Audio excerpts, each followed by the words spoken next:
구약성경 1017쪽 이사야 42장 1절로 4절 말씀 제가 받들어 읽겠습니다. 내가 붙드는 나의 종 내 마음에 기뻐하는 자 곧 내가 택한 사람을 보라. 내가 나의 영을 그에게 주었은즉 그가 이방에 정의를 베풀리라. 그는 외치지 아니하며 목소리를 높이지 아니하며 그 소리를 거리에 들리게 하지 아니하며 상한 갈대를 꺾지 아니하며 꺼져가는 등불을 끄지 아니하고 진실로 정의를 시행할 것이며 그는 쇠하지 아니하며 낙담하지 아니하고 세상에 정의를 세우기에 이르리니 섬들이 그 교훈을 앙망하리라. 아멘. 최근 한국에서 넷플릭스 드라마 참교육이 큰 화제가 되고 있습니다. 학교 폭력, 교권 붕괴, 그리고 무너진 질서를 바로 세우기 위한 강력한 개입을 다루면서 많은 사람들이 정의란 무엇인가를 다시 묻고 있습니다. 근데 사실 정의란 무엇인가라는 질문은 새로운 질문이 아니에요. 하버드 대학교의 정치 철학 교수인 마이클 샌델은 세계적인 베스트셀러 정의란 무엇인가를 통해서 같은 질문을 던졌어요. 사람들은 모두 정의를 원한다 이렇게 말하지만 막상 정의가 무엇인지에 대해서는 쉽게 합의하지 못해요. 어떤 사람은 법을 엄격하게 집행하는 것을 정의라고 말하고 또 다른 사람은 약자를 보호하는 것을 정의라고 말해요. 그렇다면 성경은 정의를 어떻게 말할까요? 오늘 본문인 이사야 42장 1절부터 4절은 메시아의 사역을 설명하면서 정의라는 단어를 3번 반복해요. 먼저 1절 말씀 보시면 내가 붙드는 나의 종 내 마음에 기뻐하는 자 곧 내가 택한 사람을 보라. 내가 나의 영을 그에게 주었은즉 그가 이방에 정의를 베풀리라. 하나님의 종으로 오시는 메시아는 이스라엘만이 아니라 모든 민족 가운데 하나님의 정의를 드러내실 것이라는 것이죠. 둘째로 메시아는 참된 정의를 시행하시는 분인데 3절 말씀 보시면 상한 갈대를 꺾지 아니하며 꺼져가는 등불을 끄지 아니하고 진실로 정의를 시행할 것이며 세상 권력자들은요 자신의 목적을 이루기 위해서 상한 갈대는 짓밟고 꺼져가는 등불은 꺼요. 그러나 하나님께서 보내시는 메시아는 정의를 세우되 약한 자를 희생시키지 않으세요. 연약한 자를 짓밟지 않으세요. 그분의 정의는 폭력과 강압이 아니라 긍휼과 진실 가운데 이루어져요. 세 번째로 메시아는 마침내 세상에 정의를 세우시는 분인데 4절 그는 쇠하지 아니하며 낙담하지 아니하고 세상에 정의를 세우기에 이르리니 섬들이 그 교훈을 앙망하리라. 인간의 정의는 시대에 따라서 바뀌고요. 권력에 따라 흔들려요. 그러나 메시아께서 세우시는 정의는 결코 무너지지 않아요.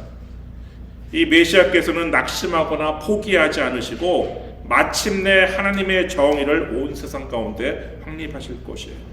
그래서 먼 섬들까지도 이 메시아의 가르침을 기다리게 될 것이죠. 이렇게 정의는 하나님께서 보내실 메시아의 사역을 설명하는 핵심 단어예요. 그렇다면 이렇게 이방의 정의를 베풀고 진실로 정의를 시행하며 마침내 세상의 정의를 세우실 메시아가 누구일까요? 이 오늘 본문 1절에는 이 메시아의 징표가 두 가지 나오는데 첫 번째는 내 마음에 기뻐하는 자라는 거예요. 1절 말씀 다시 보시면 내가 붙드는 나의 종 내 마음에 기뻐하는 자. 그 다음에 두 번째 표징은 내가 나의 영을 그에게 주었은즉 즉 하나님의 영을 받는 사람이라는 거예요. 근데 이러한 징표가 정확하게 누구한테서 성취가 되었냐면 예수님께서 세례를 받으실 때 정확하게 성취가 되었어요. 그 마태복음 3장 16절 17절 말씀 보시면 예수께서 세례를 받으시고 곧 물에서 올라오실새 하늘이 열리고 하나님의 성령이 비둘기같이 내려 자기 위에 임하심을 보시더니 하늘로부터 소리가 있어 말씀하시되 이는 내 사랑하는 아들이요 내 기뻐하는 자라 하십니다. 예수님께서 세례를 받으실 때 성령님께서 예수님 위에 임하셨고 하늘에서는 내 기뻐하는 자다 이런 음성이 들렸어요. 하나님께서 친히 나사렛 예수가 메시아이다, 오늘 본문에서 예언한 이 메시아라는 것을 직접 증언하신 거예요. 또 세례 요한 역시, 예수님께 세례를 베푼 세례 요한 역시 이 예수님이 바로 메시아라는 것을 증언을 했는데, 요한복음 1장 32절 34절 말씀 보시면 요한이 또 증언하여 이르되 내가 보매 성령이 비둘기같이 하늘로부터 내려와서 그의 위에 머물렀더라. 내가 보고 그가 하나님의 아들이심을 증언하였노라 하니라. 이로써 우리는 이사야 42장에서 예언된 메시아가 바로 목수 출신의 갈릴리 출신의 나사렛 예수이심을 알 수 있어요. 그래서 예수님의 메시아 사역의 핵심 가운데 하나가 뭐냐? 하나님의 정의를 이루는 것이었어요. 예수님은 이방의 정의를 베푸시고 진실로 정의를 시행하시며 마침내 세상에 정의를 세우실 거예요. 세례 요한은 예수님의 그런 메시아의 사역을 무엇보다 심판의 관점에서 바라봤어요.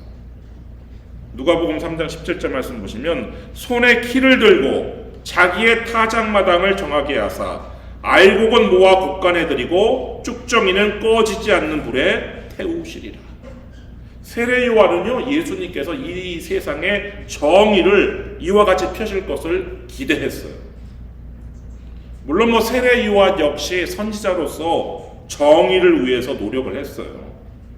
누가복음 3장 19절 말씀 보시면 분봉왕 헤롯은 그의 동생의 아내 헤로디아의 일과 또 자기가 행한 모든 악한 일로 말미암아 요한에게 책망을 받고, 세례 요한은 분봉왕 헤롯의 악한 일에 대해서요 침묵하지 않았어요. 이 분봉왕 헤롯은 어떤 사람이냐면 아기 예수님을 죽이려 했던 그 헤롯 대왕의 아들 헤롯 안티파스예요. 이 헤롯 대왕은 로마로부터 유대인의 왕이라는 칭호를 받았어요.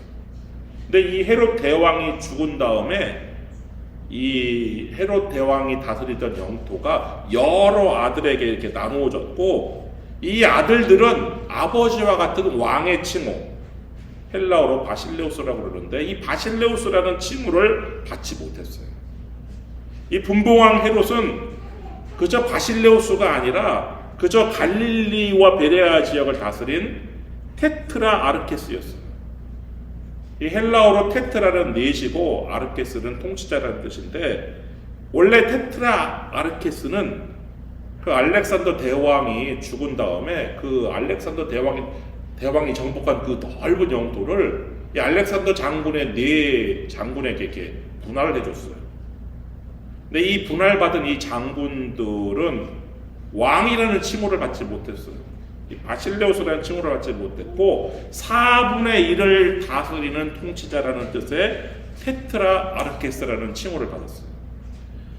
근데 이제 이 당시에는, 성서시대 당시에는 그냥 왕보다 낮은 모든 지방군주를 가리키는 행정적 칭호로 테트라 아르케스가 사용되었어요.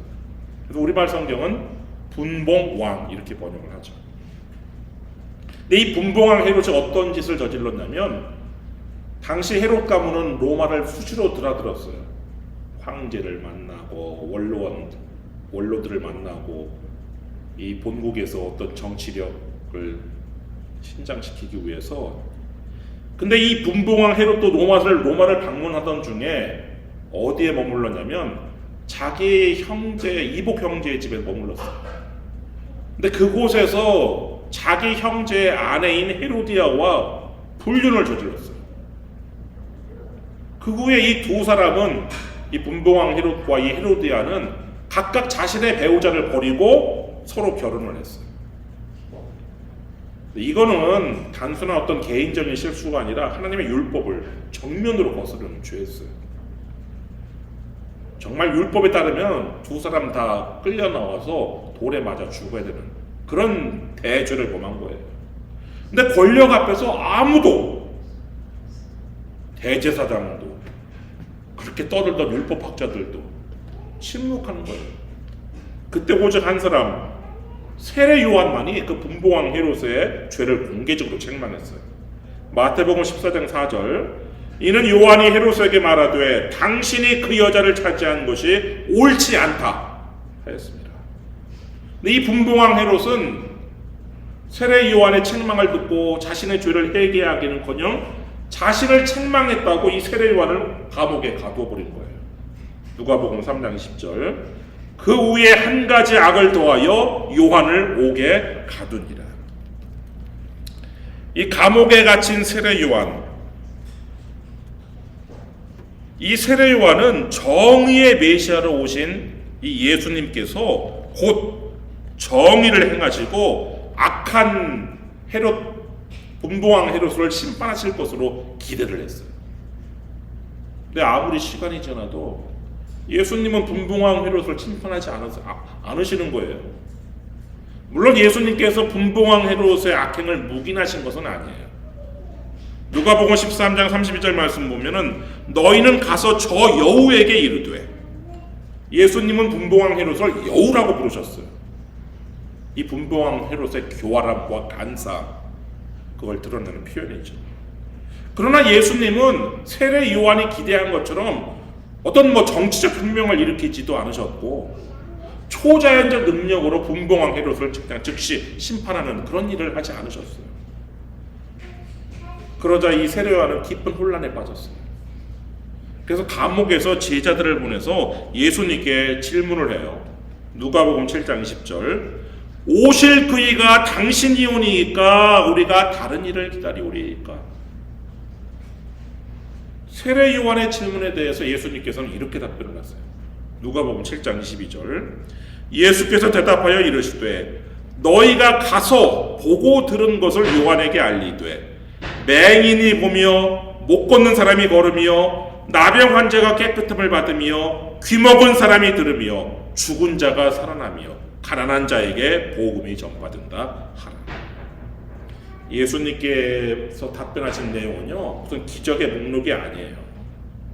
이사야가 예언한 메시아의 표징들이 지금 이루어지고 있다는 선언이었는데, 이사야 35장 5절부터 6절 말씀 보시면 그때에 맹인의 눈이 밝을 것이며 못 듣는 사람의 귀가 열릴 것이며 그때에 저는 자는 사슴같이 뛸 것이며 말 못하는 자의 혀는 노래하리니 이는 광야에서 물이 솟겠고 사막에서 시내가 흐를 것입니다.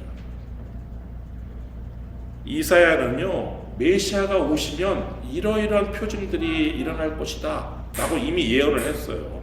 그리고 예수님께서는 바로 그 이사야가 예언한 그 표징들이 지금 현재 일어나고 있는 것을 너희가 지금 보고 듣고 있으니 가서 세례 요한에게, 너희 스승 세례 요한에게 전하라, 이렇게 답변하신 거예요. 예수님은요, 세례 요한에게 나는 메시아가 맞다, 그러나 내가 세우는 하나님의 정의는 내가 기대한 방식과는 다르다, 이렇게 말씀하신 거예요. 세례 요한은 정의를 심판으로 생각했어요. 그러나 예수님은 정의를 회복으로 시작하셨어요. 당시 세상의 통치자들은요, 질서를 세우기 위해서 약한 사람을 희생시키곤 했지만 메시아는 전혀 다른 길을 걷죠.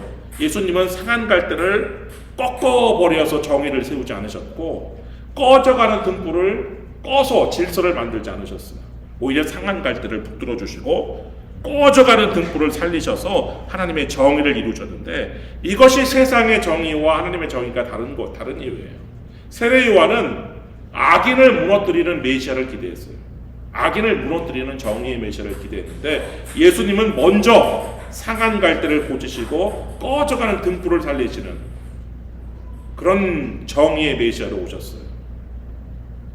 여러분, 세례 요한은 어떻게 다시 예수님께서 그 답변을 듣고 예수님이 우리가 기다렸던 오실 그분이구나, 정의의 메시아이시구나 라는 것을 확실하게 되었을까요?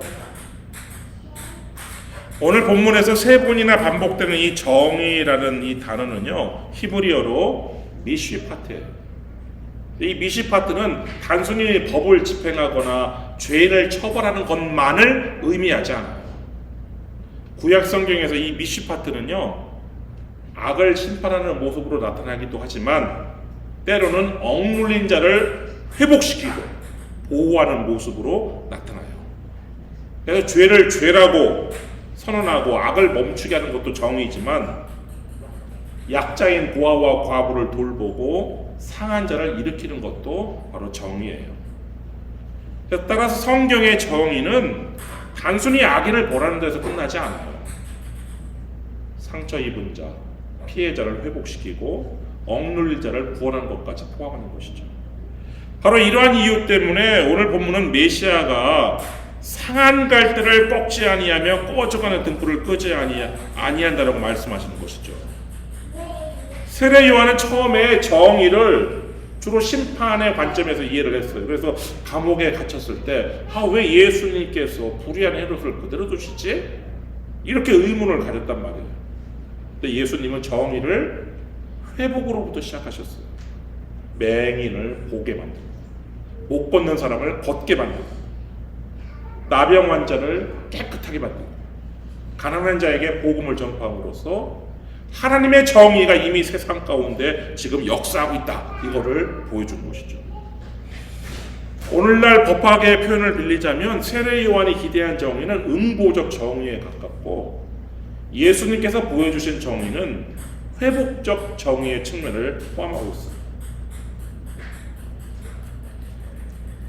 법에서 말하는, 현대 법학에서 말하는 이 회복적 정의, 이거는요, 그 응보적 정의의 한계를 극복하기 위해 나온 개념이죠. 응보적 정의는 가해자를 처벌하는 데 목표가 있어요. 정당하게 그가 행한 대로 그만큼 정당하게 처벌하는 것이, 그게 응보적 정의예요. 근데 문제는 가해자를 그렇게 처벌했다라고 해서 피해자의 피해가 회복되냐는 것이죠. 어떤 경우에는 가해자는 내가 처벌받았으니까 나는 죄값을 다 치렀다, 피해자의 피해를 회복시키고 깨어진 관계를 회복하는데 아무런 책임감을 느끼지 않아요.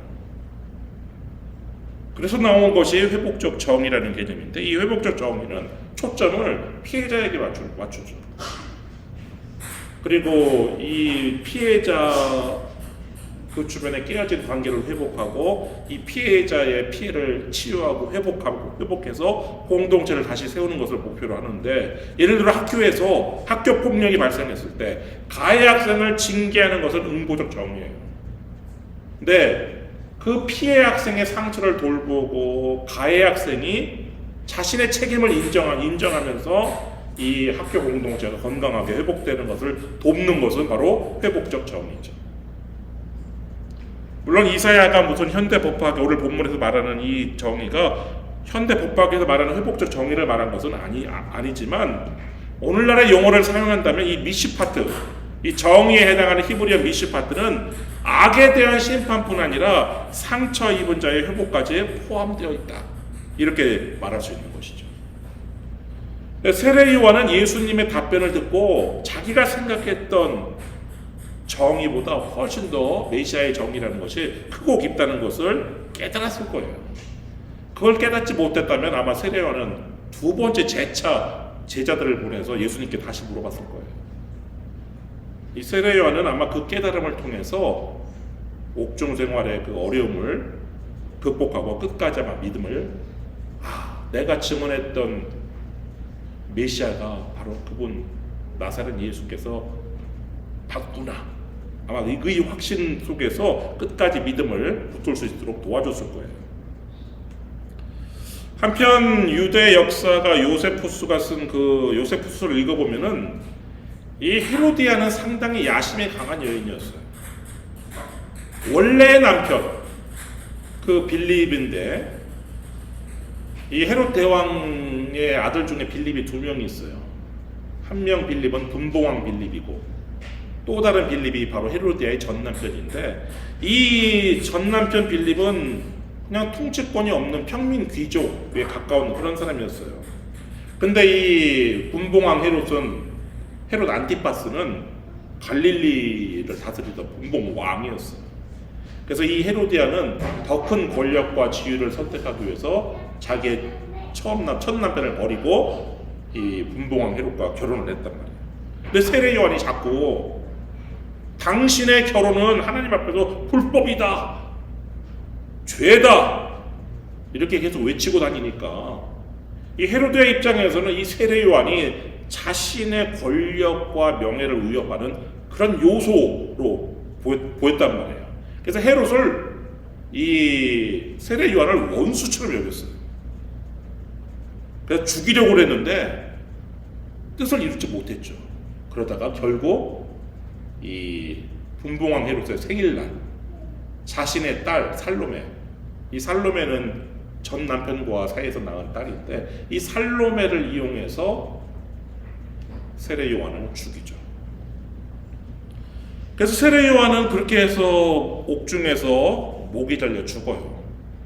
세례 요한은 살아서는 분봉왕 헤롯에 대한 심판을 보지 못했어요.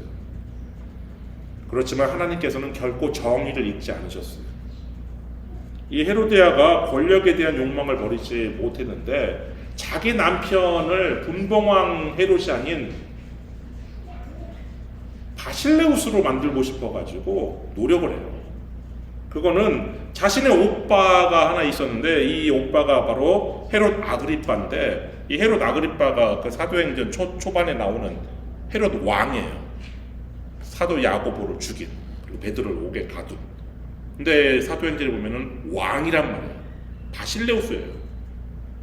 이 자신의 오빠 아그리빠는 로마 황제 칼리굴라로부터, 그 아주 타락한 황제로 유명한 그 칼리굴라로부터 왕의 칭호 바실레우스를 받아요. 그래서 헤롯 왕으로 사도행전에 나오는데, 그걸 보고서는 이 자기 오빠가 그 왕의 칭호를 받은 것을 보고 이 헤로디아는 자신 남편 분봉왕 헤롯에게 막 얼른 로마에 가서 칼리굴라를 만나가지고 왕의 칭호를 얻어오라고 막 재촉을 해요. 그래서 결국 분봉왕 헤롯이 로마로 가서 이 로마 황제 칼리굴라를 만나서 나한테도 바실레우스 왕의 칭호를 주시오, 이렇게 요구를 했단 말이에요. 근데 결과는 정반대였어요.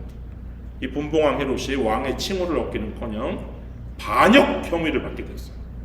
그래서 모든 권력을 잃은 채 갈리아, 당시 갈리아, 오늘날 프랑스 지역이죠, 그 유배지로 쫓겨나서 그곳에서 그냥 생을 마감했어요. 아마 이것이 어쩌면은 세례 요한이 기대했던 심판적 정의였을지도 모르겠어요. 여러분, 우리가 기대하는 심판적 정의는 언제나 우리가 원하는 시간표대로 이루어지지 않아요. 또 우리가 원하는 방식으로 이루어지지도 않아요. 그러나 중요한 것은 하나님의 정의는 반드시 이루어져요. 예수님께서는 처음 초림 때는 상한 갈대를 꺾지 않으시고 꺼져가는 등불을 끄지 않으셨지만, 이것이 예수님께서 시작한 하나님의 정의의 전부가 아니에요. 예수님께서 다시 오신다라고 말씀하셨는데, 그때 예수님께서 뭘 하셨냐면, 마태복음 25장 31절로 46절 말씀 보시면, 인자가 자기 영광으로 모든 천사와 함께 올 때에 자기 영광의 보좌에 앉으리니, 그러면서 모든 사람을 심판을 하세요. 산자와 죽은 자를. 우리가 사도신경에서 매주 우리가 고백하는 것처럼 산자와 죽은 자를 심판하신단 말이에요. 그래서 마지막 절 46절은 악인들은 영벌에, 의인들은 영생에 들어가게 하신단 말이에요. 즉 세례 요한이 처음에 기대했던 심판적 정의를 언제 예수님께서 하시느냐? 재림 때 하시는 거예요. 그래서 예수님의 초림은 회복으로 시작된 정의였다면, 예수님의 재림은 심판으로 완성되는 정의가 된단 말이죠. 그래서 우리는 이 세상은 아직 정의가 완성되지 않은 세상이에요. 이 세상 속에서 악을 보고 그렇게 크게 낙심할 필요가 없어요. 이 세상은 정의가 완전히 아직 실현되지 않았기 때문에 악인이 형통할 수 있어요. 의인이 고난당할 수 있어요. 그렇지만 하나님은 여전히 이 세상에서 일하고 계세요. 주님은 지금도 상한 갈대를 품으시고 꺼져가는 등불을 살리시면서 하나님의 정의를 이루고 계세요. 그래서 우리는 장차 완성될 하나님의 정의를 믿음으로 소망하면서 오늘 이 땅에서 예수님의 정의에 동참을 해야 되는 것이죠. 특별히 오늘 파더스 데이를 맞아서 생각을 해본다면 예수님께서 상한 갈대를 꺾지 않으시고 꺼져가는 등불을 끄지 않으셨던 것처럼 가정 안의 아버지들은 심판과 정죄보다 회복과 격려를 통해서 예수님의 정의를 드러내야 되는 것이죠. 우리 모든 아버지들이 또 앞으로 아버지가 될 사람들이 하나님 아버지의 마음을 닮아가기를 위해 우리가 기도해야 되는데, 나아가 아버지뿐만 아니라 우리 모든 성도 여러분, 초림으로 정의를 시작하시고 재림으로 정의를 완성하실 그 예수님의 정의를 바라보면서 여러분들은 오늘도 그 정의의 통로로 살아가시기를 주님의 이름으로 축원합니다. 기도하겠습니다.